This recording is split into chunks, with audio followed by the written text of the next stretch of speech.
Here, Hello. BRP MLA office. Varun Teja and team. Yeah, can you please just stand outside? We'll be performing after them.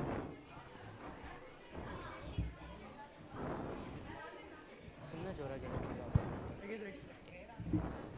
Hello hello hello hello hello ಅಲ್ಲ, BRP. Hello hello hello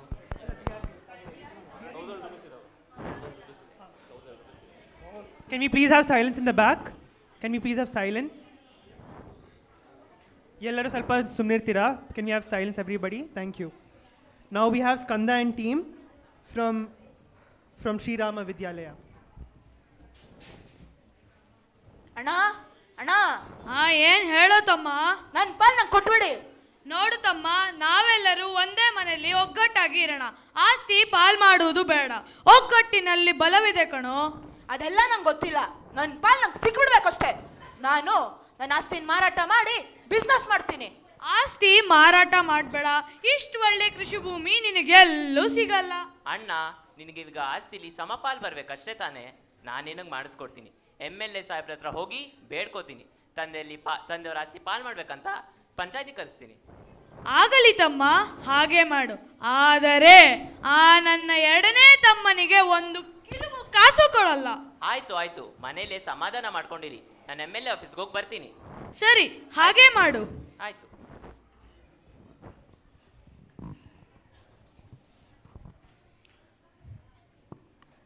start start start start start.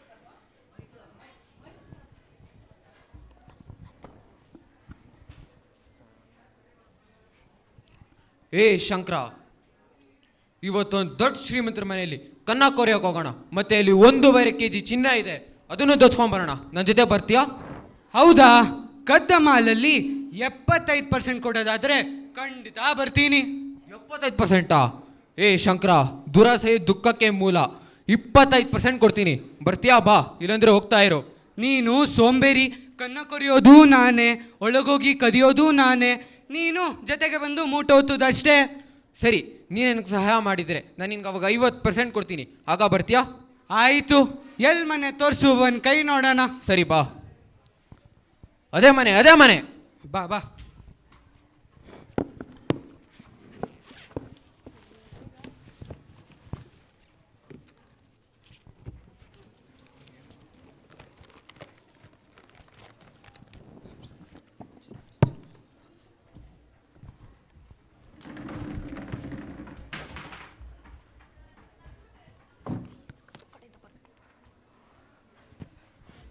ನಮಸ್ಕಾರ ನಮಸ್ಕಾರ, ಚೆನ್ನಾಗಿದ್ದೀರಾ? ನಮಸ್ಕಾರ ನಮಸ್ಕಾರ, ಒಳ್ಳೇದಾಗ್ಲಿ ಒಳ್ಳೇದಾಗ್ಲಿ. ನಮಸ್ಕಾರ, ಬನ್ನಿ ಬನ್ನಿ. ನಮಸ್ಕಾರ ಸರ್. ನಮಸ್ಕಾರ. ಏನು ಬಂದಿದ್ದು? ಸರ್, ನಮ್ಮ ತಂದೆ ತೀರ್ಕೊಂಡ್ರು ಸರ್. ಅವ್ರ ಆಸ್ತಿ ನಮ್ಮ ಹೆಸರು ಮಾಡ್ಕೋಬೇಕಾಗಿತ್ತು. ನಾವು 4 ಜನ ಅಣ್ಣ ತಮ್ಮರು, 4 ಜನರಿಗೂ ಸಮಪಾಲ್ ಬರಬೇಕಾಗಿತ್ತು. ಆದ್ರಿಂದ ನಿಮ್ಮ ಮುಂದಾಳತ್ವದಲ್ಲಿ ನಮ್ಮ ತಂದೆಯವ್ರ ಆಸ್ತಿಯನ್ನ ಪಾಲ್ ಮಾಡ್ಬೇಕಂತ ಕೇಳ್ಕೊತಾ ಇದ್ದೀನಿ ಸರ್. ಓ, ನೀವು 4 ಜನ ಅಣ್ಣ ತಮ್ಮಂದ್ರ? ಅಂದ್ಹಾಗೆ ನಿಮ್ಮ ತಂದೆಯವರು ಎಷ್ಟು ಆಸ್ತಿ ಮಾಡಿಟ್ಟಿದ್ರು? 100 ಎಕರೆ ಕೃಷಿ ಭೂಮಿ, 4 ಮನೆ, 1 ಫ್ಯಾಕ್ಟ್ರಿ ಇದೆ ಸರ್. ಸರಿ, ಅಂದ್ರೆ ನೀವು ಮೊದಲನೇವರ ಎರಡನೇವರ? ನಾನು 4ನೇವ. CA ಪಾಸ್ ಮಾಡಿದ್ದೀನಿ. ನಿಮ್ಮೊಂದು ಫ್ಯಾಕ್ಟ್ರಿಯಲ್ಲಿ ಕೆಲಸ ಮಾಡ್ತಾ ಇದ್ದೀನಿ ಸರ್. ನಿಮ್ದಾಯ್ತು. ನಿಮ್ಮ ಅಣ್ಣಂದ್ರಲ್ಲ ಏನು ಓದ್ಯಾರ? ಅವ್ರೇನು ಓದಿದೆ ಸರ್, ಕೃಷಿ ಮಾಡ್ಕೊಂಡದಾರ. ಮತ್ತ ಸಮಪಾಲ್ ಮಾಡ್ರಿ, ಎಲ್ಲಾರನ್ನು ಕರೆಸಿ ಒಂದು ಪಂಚಾಯತಿ ಮಾಡ್ರಿ. ನಾನು ಬರ್ತೇನೆ. ಯಾವಾಗ ಬರ್ಲಿ? ನನ್ನ ಮಣ್ಣಂದಿರ ಹತ್ರ ಮಾತಾಡಿ ನಾಳೆ ಬಂದು ಕರ್ಕೊಂಡು ಹೋಗ್ತೀನಿ ಸರ್. ಹಂಗೆ ಆಗ್ಲಿ. ಆಯ್ತು ಸರ್.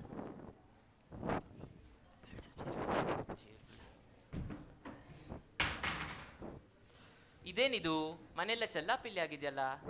ಯಾರೋ ಬಂದಿರಬೇಕು. ಬೀರು ಬೇರೆ ಓಪನ್ ಆಗಿದೆಯಲ್ಲ? ಅಯ್ಯೋ, ಚಿನ್ನ ಇಕ್ಕಿರೋದು ಕಾಣಿಸ್ತಾ ಇಲ್ಲ. ಪೊಲೀಸ್ಗೆ ಫೋನ್ ಮಾಡ್ತೀನಿ. Hello hello.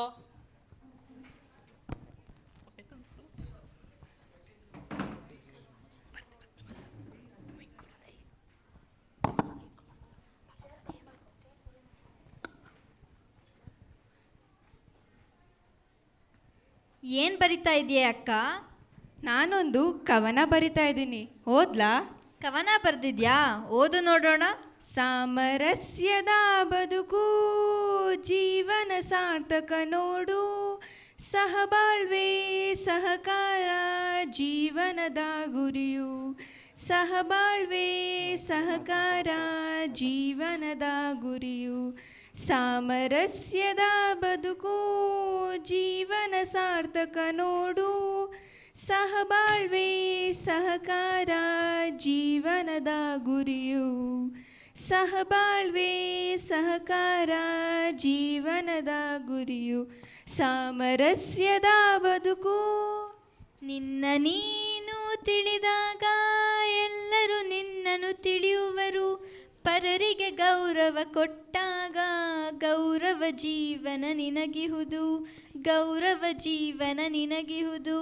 ನಿನ್ನ ನೀನು ತಿಳಿದಾಗ ಎಲ್ಲರೂ ನಿನ್ನನ್ನು ತಿಳಿಯುವರು. ಪರರಿಗೆ ಗೌರವ ಕೊಟ್ಟಾಗ ಗೌರವ ಜೀವನ ನಿನಗಿಹುದು. ಗೌರವ ಜೀವನ ನಿನಗಿಹುದು.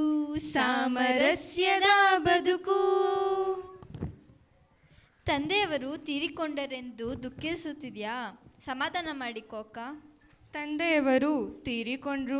ಅಮ್ಮ ಮೊದಲೇ ತೀರಿಕೊಂಡಿದ್ದರು. ಅಪ್ಪ ಬದುಕಿರೋವರೆಗೂ ಪ್ರತಿ ತಿಂಗಳು ಹಣ ಕಳುಹಿಸುತ್ತಿದ್ದರು. ಇನ್ನು ಮುಂದೆ ಅದೂ ಇಲ್ಲ. ಹೌದು ಅಕ್ಕ, ಅದೇ ಚಿಂತೆ. ಯಾರು ಯಾರು ಯಾರು ಕಾಪಾಡಿ ಕಾಪಾಡಿ.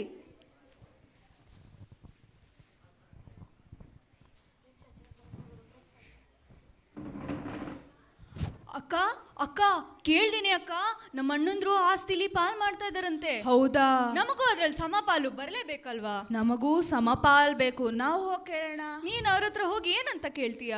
ನಾನಂತೂ 25 ಎಕರೆ ಭೂಮಿ ಬೇಕು ಅಂತ ಕೇಳ್ತೀನಿ. ಹೌದಾ? ಹಂಗಂದ್ರೆ ನಾನು 25 ಎಕರೆ ಭೂಮಿ ಬೇಕು ಅಂತಾನೆ ಕೇಳ್ತೀನಿ. ಯಾಕೆ ಮನೆ ಫ್ಯಾಕ್ಟ್ರಿ ಯಾವುದು ಬೇಡವಾ? ಇಲ್ಲಪ್ಪ, ನಮ್ಮ ಯಜಮಾನ್ರ ಹತ್ರ ಮನೇನೂ ಇದೆ, ಫ್ಯಾಕ್ಟ್ರಿನೂ ಇದೆ. ಬೇಕಾಗಿರೋದೊಂದೇ, ಅದು ಕೃಷಿ ಭೂಮಿ. ನಮ್ಮ ಯಜಮಾನ್ರು ಗೌರ್ಮೆಂಟ್ ಆಫೀಸರ್. ಆದರೆ ಮಕ್ಳಿಗೆ ಎಜುಕೇಷನ್ ಕೊಡಬೇಕು, ಅವ್ರ ಮದುವೆ ಮಾಡಬೇಕು, ಸ್ವಂತ ಮನೆ ಕಟ್ಟಬೇಕು. ಈಗಂತೂ ಬಾಡಿಗೆ ಮನೇಲಿ ಇದ್ದೀವಿ. ಹೌದಾ? ಹಂಗಂದ್ರೆ ಇವಾಗಲೇ ಅಣ್ಣಂದ್ರ ಹತ್ರ ಹೋಗಿ ಸಮಪಾಲನ ಕೇಳ್ಬಿಡೋಣ ಬಾ. ಬಾ ಹೋಗಿ ಕೇಳೋಣ.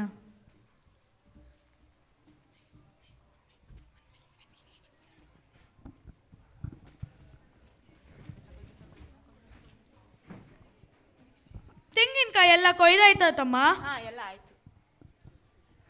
ನಮಸ್ಕಾರ ಅಣ್ಣ. ನಮಸ್ಕಾರ. ಯಾರು ಇವರಿಬ್ರು? ನಂಗೂ ಗೊತ್ತಿಲ್ಲ ಇವ್ರು ಯಾರಂತ. ನೋಡಿ ಅಣ್ಣವ್ರೆ, ನಮ್ಮ ಪಾಲ್ ನಮಗೆ ಕೊಟ್ಬಿಡಿ. ನಾವು ಬಯಸೋದು 25 ಎಕರೆ ಭೂಮಿ. ಅದನ್ನ ಇವಾಗಲೇ ನಮ್ಮ ಹೆಸರಿಗೆ ರಿಜಿಸ್ಟರ್ ಮಾಡಿಕೊಡ್ಬೇಕು ಅಷ್ಟೇ. ನೋಡಮ್ಮ, ನೀನ್ ಯಾರಂತ ನನಗೆ ಗೊತ್ತಿಲ್ಲ. ನಮ್ಮ ಅಪ್ಪನ ಆಸ್ತಿಲಿ ನಿನಗೇನಕ್ಕೆ ಪಾಲ್ ಕೊಡಬೇಕು? ನೋಡಿ ಅಣ್ಣವ್ರೆ, ನಾವು ನಿಮ್ಮ ಅಪ್ಪನ 2ನೇ ಹೆಂಡತಿ ಮಕ್ಕಳು. ನಮಗೂ ಆಸ್ತಿಲಿ ಸಮಪಾಲ್ ಬರ್ಬೇಕಷ್ಟೇ. ಏಯ್, ಯಾರೇ ನೀನು? ನಿನಗೆ ಯಾಕೆ ನಮ್ಮ ಅಪ್ಪನ ಆಸ್ತಿಯಲ್ಲಿ ಪಾಲ್ ಕೊಡ್ಬೇಕು? ಸುಮ್ಮನೆ ಹೋಗ್ತಾ ಇದ್ರೆ ಸರಿ, ಇಲ್ಲಾಂದ್ರೆ ಮಚ್ಚಿಡಿಬೇಕಾಗತ್ತೆ. ಯಾರೇ ಇವನು ಹಿಂಗಂತಿದ್ದಾನೆ? MLA ಸಾಹೇಬ್ರೆ ಬನ್ನಿ ಕೂತ್ಕೊಳ್ಳಿ. ಕೂತ್ಕೊಳ್ಳಿ. ರಾಯ್ ಸಾಹೇಬ್ರೆ ನೀವು ಬನ್ನಿ ಕೂತ್ಕೊಳ್ಳಿ. ಕುತ್ಕೊಂಡೆ. ಅಂತ ಹಾಗೆ ಯಾರಿವ್ರೆಲ್ಲ? ಇವ್ ನಮ್ಮ ಹಿರಿಯಣ್ಣ, ಇವ್ ನಮ್ಮ ಎಣ್ಣೆ ಅಣ್ಣ ಸರ್. ಓ, ನಮಸ್ಕಾರ. ನಮಸ್ಕಾರ.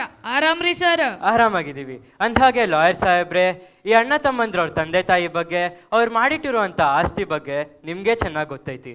ಅಂದಹಾಗೆ ಅವ್ರ ತಂದೆಯವ್ರು ತೀರ್ಕೊಳ್ಳೋಕ್ಕಿಂತ ಮುಂಚೆ ವಿಲ್ಗಿಲ್ನಾರ ಮಾಡಿಸಿಟ್ಟಾರೇನ್ರಿ? ಹೌದ್ರಿ ಸರ, ವಿಲ್ ಬರ್ದು ಇಟ್ಟಾರ. ಓದ್ಬೇಕೇನ್ರಿ? ಓದ್ರಿ ಎಲ್ರಿಗೂ ಗೊತ್ತಾಗ್ಲಿ. ಈ ಮೂಲಕ ತಿಳಿಸುವುದೇನೆಂದರೆ, ನನ್ನ ಒಟ್ಟು ಆಸ್ತಿಯಲ್ಲಿ 25 ಎಕರೆ ಕೃಷಿ ಭೂಮಿ ಹಿರಿಯ ಮಗನಿಗೂ ಹಾಗೂ 25 ಎಕರೆ 2ನೆಯ ಮಗನಿಗೂ ಸೇರಿರುತ್ತದೆ. 1.5 kg ಬಂಗಾರದಲ್ಲಿ ತಲಾ 250 ಗ್ರಾಂ ಚಿನ್ನ ನನ್ನ 3 ಮಕ್ಕಳಿಗೂ ಸೇರಿರುತ್ತದೆ. ಸರ್, ಇವರಿಬ್ರು ಹೆಂಗಸರು ಯಾರಂದೇ ಗೊತ್ತಿಲ್ಲ. ಇವ್ರು ಮೊದಲು ಹೊರಗೆ ಹಾಕಿ. ತಡೀರಿ, ಇನ್ನೂ ಒಂದು ಪೇಜ್ ಓದುವುದಿದೆ. ಮುಂದುವರೆದು ನನ್ನ 2ನೇ ಹೆಂಡತಿಯ ಮಗಳಾದ ಗೀತಾ ಹಾಗೂ ರಾಧಾಳಿಗೆ ತಲಾ 25 ಎಕರೆ ಕೃಷಿ ಭೂಮಿಯನ್ನು ಕೊಡಬೇಕು. ನಾನೇ ಗೀತಾ. ನನಗಂತೂ 20 ಎಕರೆ ಭೂಮಿ ಬರಬೇಕಪ್ಪ. ನಾನೇ ರಾಧಾ, ನಂಗೂ 25 ಎಕರೆ ಭೂಮಿ ಬೇಕು.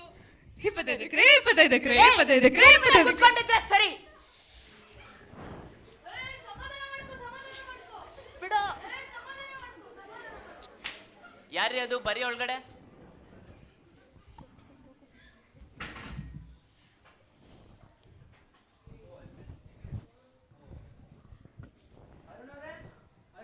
ಹಾ ಹೇಳಿ ಸರ್.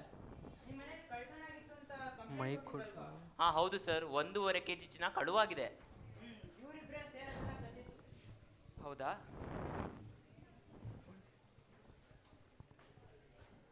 ಅಣ್ಣ, ನೀನ್ ನಮ್ಮನೆ ಕಳ್ತನ ಮಾಡ್ದ? ಹೌದು ಕಣೋ ತಮ್ಮ, ನೀವು ನನಗೆ ಈ ಆಸ್ತಿಲಿ ಪಾಲ್ ಕೊಡೋಲ್ಲ, ನಾನು ನಿರ್ಗತಿಕನಾಗ್ಬಿಡ್ತೀನಿ ಅಂತ ಕತ್ಕೊಂಡೋದೆ ಕಣೋ ತಮ್ಮ. ನೋಡಿ ಸರ್, 1 ವರ್ಷದಿಂದ ಇವನು 1 ಲಕ್ಷ ರೂಪಾಯಿಯನ್ನ ಕದ್ದಿದ್ದ. ಅದಕ್ಕಾಗಿಯೇ ತಂದೆಯವರು ಇವನನ್ನ ಮನೆಯಿಂದ ಹೊರಗಾಕಿದ್ರು ಸರ್. ಈಗ ಅಯೋಗ್ಯ ಇದಾನಲ್ಲ, ಇವ್ನು ನಿಮ್ಮ ಅಣ್ಣನ ಗೆಳೆಯ. ಹೇ ನೀವಿಬ್ರು ನಿಮ್ ಸರಕ್ ತೆಗೀರಿ.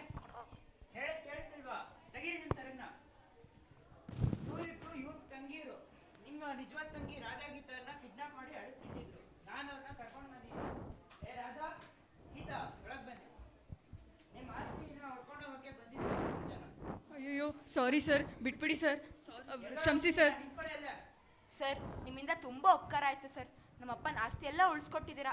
ನಮ್ಮಪ್ಪಂಗೆ ಇನ್ನೊಂದು ಮದುವೆ ಆಗಿತ್ತು, ಅವ್ರಿಗೆ ಇನ್ನಿಬ್ರು ಮಕ್ಕಳು ಇದ್ರು ಅಂತ ನಮಗೆ ಗೊತ್ತೇ ಇರಲಿಲ್ಲ ಸರ್. ತುಂಬಾ ಧನ್ಯವಾದಗಳು ಸರ್. ನೋಡಿ ಯಜಮಾನ್ರೆ, ನೀವು ಅಣ್ಣ ತಮ್ಮಂದ್ರು ಸಾಮರಸ್ಯದಿಂದ ಬಾಳಿ. ಈ ರೀತಿ ಆಸ್ತಿಗೋಸ್ಕರ ಕಿತ್ತಾಡ್ತಾ ಇದ್ರೆ ಇಬ್ಬರು ಜಗಳ ಮೂರನೇ ಲಾಭ ಅನ್ನಂಗಾಗುತ್ತೆ. ಇನ್ಮುಂದೆ ಆದ್ರೂ ಎಲ್ಲರೂ ಒಂದಾಗಿ ಬಾಳಿ. ಸರಿ ಬಾರೋ ತಮ್ಮ, ಇನ್ಮುಂದೆ ಆದ್ರೂ ಒಗ್ಗಟ್ಟಾಗಿ ಬಾಳೋಣ. ಈ ತರ ಕದಿಯಕ್ ಹೋಗ್ಬೇಡ, ಬಾ. ನೋಡೋ ಶಂಕರ, ಈ ಸರ್ತಿ ನಿನ್ನ ಕ್ಷಮಿಸ್ತಾ ಇದ್ದೀನಿ. ಮುಂದೆ ಹಿಂಗ್ ಮಾಡಬೇಡ ಬಾ. ಆಯ್ತು ಸರ್. ನಿಮ್ಮಿಬ್ಬರಿಗೂ ಅಷ್ಟೇ, ಇನ್ಮುಂದೆ ಚೆನ್ನಾಗಿ ಬದುಕಿ. ಆಯಿತು ಸರ್. ಆಯ್ತು ಸರ್, ನಾವೆಲ್ಲರೂ ಇನ್ಮುಂದೆ ಒಗ್ಗಟ್ಟಾಗಿ ಸಾಮರಸ್ಯದಿಂದ ಬಾಳ್ತೀವಿ.